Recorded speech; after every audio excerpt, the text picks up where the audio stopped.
Good morning students, welcome back to the English classes. Today we will study the 13th chapter of your grammar book, that is pronouns. Now what is pronouns? Pronouns are the words which reflects or remove the noun from the sentence. Pronoun सर्वनाम, आप हिंदी में भी पढ़ते हो ना, हिंदी व्याकरण में कि नाउन्स को जो वर्ड्स डिनोट करते हैं उन्हें हम नाउन्स कहते हैं, है ना। या जो भी वर्ड्स या किसी के भी जो नेम होते हैं, जो भी नेम्स होते हैं उनको हम नाउन्स कहते हैं। अब नाउन्स की जगह पे जो वर्ड हम यूज करेंगे, नाउन की जगह पे जो भी वर्ड हम यूज करेंगे उसे हम कहते हैं प्रोनाउंस। ठीक है, so there has been one that warm up exercise has been given to you which I have solved for you all. इसको आपने प्रीवियस क्लासेस में भी प्रोनाउंस को पढ़ा है, तो आप उस बिहाफ पे उसको सॉल्व कर सकते हो। जैसे कि राहिल, ये एक मेल वर्ड है, ठीक है। तो जब आप मेल को रिप्लेस करोगे, मेल नाउन वर्ड को रिप्लेस करोगे तो आप उसको ही से डिनोट करते हो।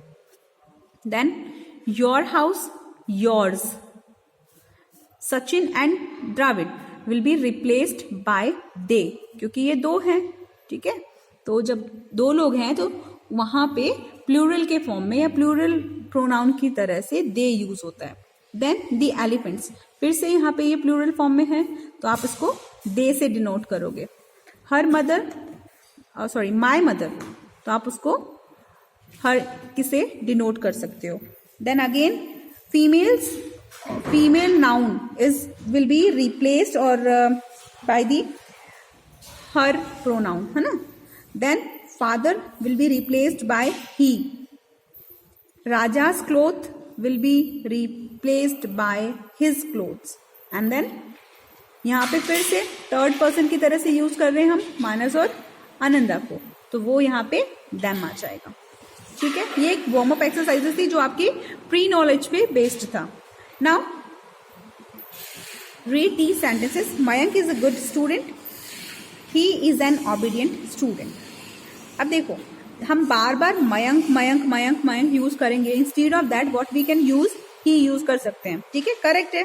Then my name is Geeta, I am 12 years old। जब मैं खुद अपने बारे में बात कर रही हूं तो मैं that name will be replaced by I, ये फर्स्ट नाउन है, फर्स्ट पर्सन है, sorry. Then Kavita has lost her kitten, so यहाँ पे she is looking for it. यहाँ पे कविता के लिए तो शी आ गया और वो किटन के लिए इट, क्योंकि ये एक एनिमल है और एनिमल्स के लिए हम लोग इट वर्ड को यूज करते हैं। Now you can see pronounce that denote the person speaking, being spoken, to the spoken, to and the spoken are called personal pronoun. जो पर्सन बात कर रहा है उसको अगर डिनोट कर रहा है तब, जिसके बारे में बात की जा रही है तब, और जिससे बात की जा रही है, जिससे बोला जा रहा है, अगर उसके बारे में बोला गया है तब उसे पर्सनल प्रोनाउन की तरह से उसे पर्सनल प्रोनाउन कहते हैं। So now come on the page number 49 on which they have given us the table. एक टेबल दी गई है जिसमें कि पर्सनल नाउन को समझने का सिस्टम है, फॉर्मेट दिया हुआ है। अगर सिंगुलर नाउन है तो numbers, then person, first person है, सेकंड पर्सन है, थर्ड पर्सन है, तो कौन से वाले हम लोग पर्सनल प्रोनाउन यूज करेंगे वो यहाँ पे बताया है, ठीक है। अब पर्सनल प्रोनाउन सब्जेक्ट अगर ऑब्जेक्ट में कन्वर्ट हो रहा है उस कंडीशन में हम क्या करेंगे। तो अगर सिंगुलर नाउन है तो फर्स्ट पर्सन के साथ में अगर सब्जेक्ट आई है तो वो ऑब्जेक्ट में जब जाएगा तो मी में कन्वर्ट हो जाएगा। सब्जेक्ट की प्लेस पे अगर रहेगा तो आई, और अगर ऑब्जेक्ट की प्लेस पे है तो वो मी। जैसे कि आई एम कुकिंग पास्ता, यहां अगर सपोज करो कोई नाम होता सीता इज कुकिंग पास्ता, तो जब वो प्रोनाउन में कन्वर्ट होगा या हटाया जाएगा, सो आई एम कुकिंग पास्ता, अगर उसको मैं ऑब्जेक्ट की प्लेस पे ले जाती हूं तो वो क्या हो जाएगा, मी में कन्वर्ट हो जाएगा। वैसे ही सेकंड पर्सन यू ही रहेगा ऑब्जेक्ट की प्लेस पे भी। So you are quite late, I waited for you for 2 hours। ठीक है, 1 मिनट, आपको शायद दिख नहीं रहा होगा. Now it's visible. Okay, so you are quite late, I waited for you for 2 hours. Then third person में देखो, अगर मैस्कुलाइन जेंडर है तो हिम में कन्वर्ट होगा, अगर शी है तो वो हर में कन्वर्ट होगा, और अगर इट है, इट मीन्स किसी भी एनिमल के लिए या न्यूट्रल जेंडर के लिए है तो वो इट ही रहेगा. Got it. ही कन्वर्ट हो जाएगा शी में अगर वो ऑब्जेक्ट की प्लेस पे है तो. अगर ही दिया है तो वो हिम में, शी हर में, ही हिम में और शी हर में. इट ही रहेगा. Clear. Then again check it. अगर प्लूरल नाउन है तो फर्स्ट पर्सन वी अस में कन्वर्ट हो जाएगा, और सेकंड पर्सन में अगर यू है तो वो यू की प्लेस पे यू ही रहेगा, भले ही वो सब्जेक्ट की प्लेस पे हो या ऑब्जेक्ट की प्लेस पे हो, वो यू में ही रहेगा. देन थर्ड पर्सन में अगर वो दे है तो वो देम में कन्वर्ट हो जाएगा. ओके, अब इसी को हम लोग फॉलो करते हुए अगली एक्सरसाइज चेक करते हैं. Replace the highlighted words with a pronoun. आपको प्रोनाउंस की हेल्प से उसको रिप्लेस करना है. Now see, I lost my watch and my watch was very expensive. अच्छा, माई वॉच ये क्या है? प्लूरल. ये मैस्कुलाइन जेंडर है या फेमिनाइन जेंडर है? सॉरी, ये एक न्यूट्रल जेंडर है. ठीक है, तो ये इस आपने अभी रूल के अकॉर्डिंग क्या देखा, वो इट में रहेगा और इट ही रहेगा. सो आपका जो आंसर है वो पूरा एज इट इज रहेगा, बट माई वॉच की जगह पे क्या आ जाएगा? इट आ जाएगा. It was very expensive. It was very expensive. ठीक है, समझ में आया. अब फादर एंड आई, यहां पे क्या है बेटा? प्लूरल है ना. फादर एंड आई, 2 लोगों की बात हो रही है, प्लूरल हो गया, तो उसको किससे रिप्लेस करेंगे? We. Have to make dinner for all the people. अब ऑल द पीपल them से कन्वर्ट होगा. Then Anupam took a photograph of Shruti. Now Anupam, क्योंकि ये एक मैस्कुलाइन जेंडर है तो वो किससे रिप्लेस होगा? ही से रिप्लेस होगा. टुक अ फोटोग्राफ ऑफ श्रुति, क्योंकि ये फेमिनाइन जेंडर है ना. अभी हमने रूल में देखा फेमिनाइन जेंडर है तो वो किससे रिप्लेस होगा? यस, वो हर से रिप्लेस हो जाएगा. Then next, this is my flat. The flat is on the top floor of the building. अब आपको किसको चेंज करना है? द फ्लैट को. तो द फ्लैट क्या है? एक न्यूट्रल जेंडर है, तो वो किससे चेंज हो जाएगा? इट से रिप्लेस हो जाएगा. Now next, Jasleen is in hospital. तो जैस्लिन क्या है? एक फेमिनाइन जेंडर है, और फेमिनाइन जेंडर के लिए हमने देखा कि शी से रिप्लेस होता है वो. Okay, now see the next one.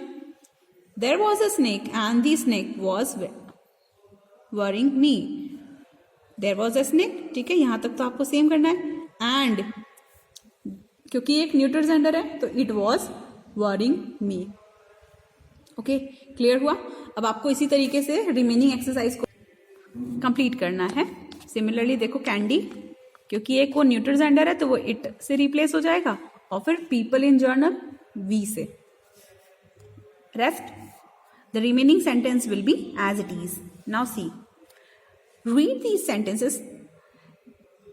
This book is mine. That pen is his.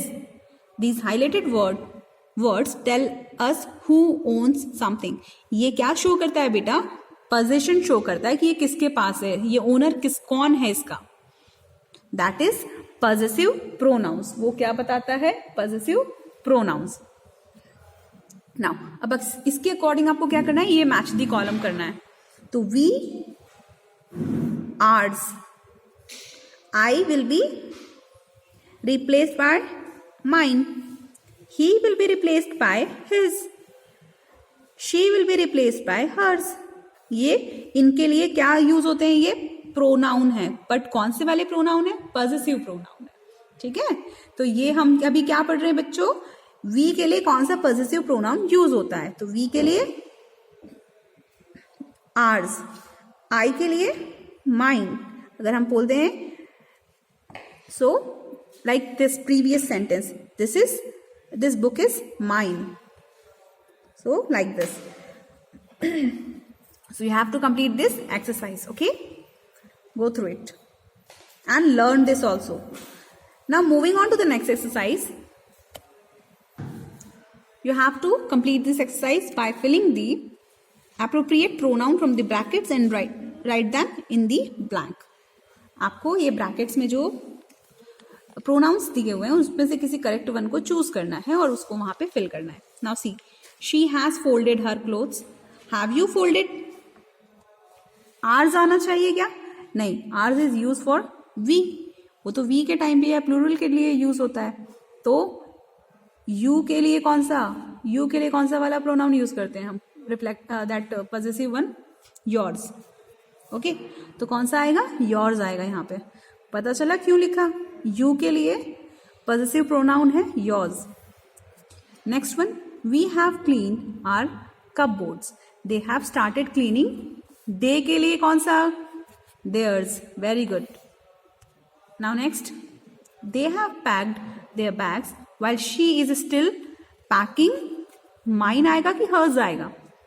hers आएगा because यहाँ पे she है ना, that's why. Now next, he has displayed his artwork where I am still doing. his आएगा या mine? obviously mine आएगा because we are talking about I here, है ना. यहाँ पे I आया है इसलिए आपको यहाँ पे mine as a possessive pronoun use करना है. Now similarly the remaining one, they have sorted out their problems but we haven't done. we के साथ में ours है ना, ours. Then I have completed my work but he hasn't done his आएगा यहाँ पे. So in this manner you have to complete the exercise. Now the next one is, he washed himself after a day's work. We arranged ourselves in a line. In this sentences, the subject of the verb and the object of the verb refer to the same person. इसमें जो subject है वो भी और जो verb है वो भी, object है जो, वो भी एक ही person को reflect कर रहा है. So that's why it is called reflexive pronoun. reflexive pronoun. Now see, the next exercise is similar to it. Tick the correct answer. आपको इसमें से करेक्ट आंसर को टिक करना है. They have given you 2 choices over there. We clothed ourselves or themselves in all our finery. So we के साथ में ourselves आता है, ठीक है. them के साथ में themselves आएगा. we के साथ में ourselves आएगा. तो ourselves is the correct one. Now you isolated yourself because you के साथ में yourself पे आएगा as a reflexive pronoun. Then she covered herself. The cat licked itself, not themselves. Itself. It reflects to that cat only. Then they feed themselves on fruit and honey. Themselves. They, them. Then he cut himself. तो इस तरीके से आपको exercise को complete करना है. So I hope it is enough for today. Remaining exercise I will explain you in the another video. Till then you just revise this and complete this. If you have any doubt you can ask me in the comment section. Thank you so much.